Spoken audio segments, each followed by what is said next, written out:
Wahyu pasal 21. Lalu aku melihat langit yang baru dan bumi yang baru, sebab langit yang pertama dan bumi yang pertama telah berlalu, dan laut pun tidak ada lagi. Aku melihat kota yang kudus, Yerusalem yang baru, turun dari surga, dari Allah, yang berhias bagaikan pengantin perempuan yang berdandan untuk suaminya.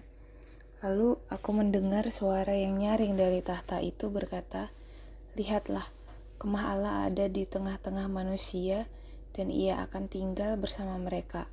Mereka akan menjadi umat-Nya, dan Allah sendiri akan menyertai mereka sebagai Allah mereka.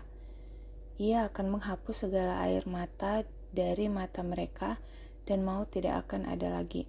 Tidak akan ada lagi perkabungan, atau ratap tangis, atau duka cita, sebab segala sesuatu yang lama itu telah berlalu."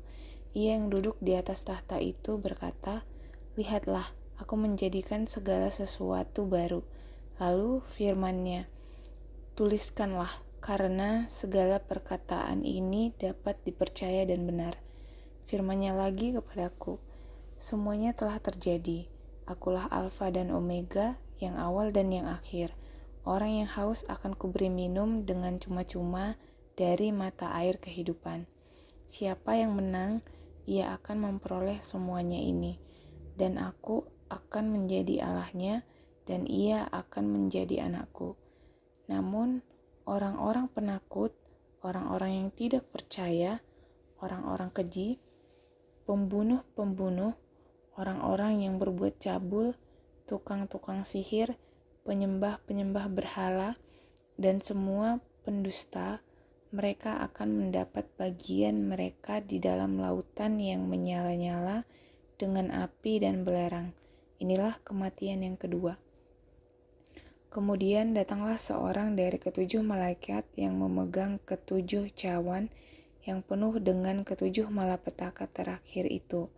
Lalu ia berkata kepadaku, "Marilah ke sini, aku akan menunjukkan kepadamu pengantin perempuan mempelai anak domba." Lalu di dalam roh ia membawa aku ke atas sebuah gunung yang besar dan tinggi, dan ia menunjukkan kepadaku kota yang kudus itu, Yerusalem, turun dari surga, dari Allah.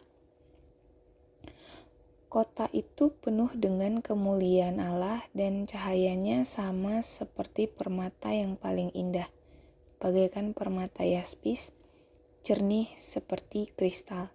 Temboknya besar dan tinggi, pintu gerbangnya ada 12 buah. Di atas pintu-pintu gerbang itu ada 12 malaikat, dan di atasnya tertulis nama ke-12 suku Israel. Di sebelah timur terdapat 3 pintu gerbang, di sebelah utara 3 pintu gerbang, di sebelah selatan 3 pintu gerbang, dan di sebelah barat 3 pintu gerbang.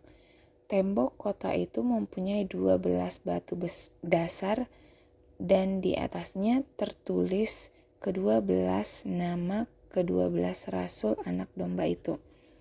Malaikat yang berbicara dengan aku mempunyai suatu tongkat pengukur dari emas untuk mengukur kota itu, serta pintu-pintu gerbangnya dan temboknya.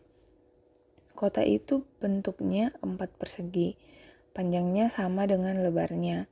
Lalu ia mengukur kota itu dengan tongkat itu, 12.000 stadia, panjang, lebar, dan tingginya sama. Ia juga mengukur temboknya, 144 hasta menurut ukuran manusia, yang juga ukuran malaikat. Tembok itu terbuat dari permata yaspis. Kota itu sendiri dari emas murni, bagaikan kaca yang jernih. Dasar-dasar tembok kota itu dihiasi dengan segala jenis permata.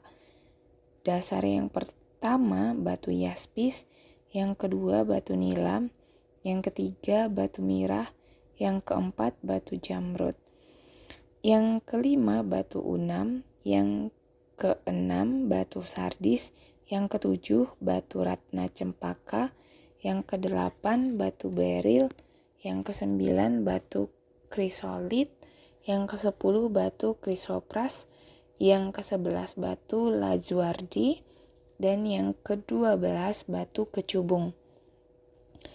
Ke-12 pintu gerbang itu adalah 12 mutiara. Setiap pintu gerbang terdiri dari 1 mutiara, dan jalan-jalan kota itu dari emas murni bagaikan kaca bening. Aku tidak melihat bait suci di dalamnya, karena Tuhan Allah yang Maha Kuasa adalah bait sucinya. Demikian juga anak domba itu. Kota itu tidak memerlukan matahari dan bulan untuk menyinarinya, sebab kemuliaan Allah meneranginya dan anak domba itu adalah lampunya.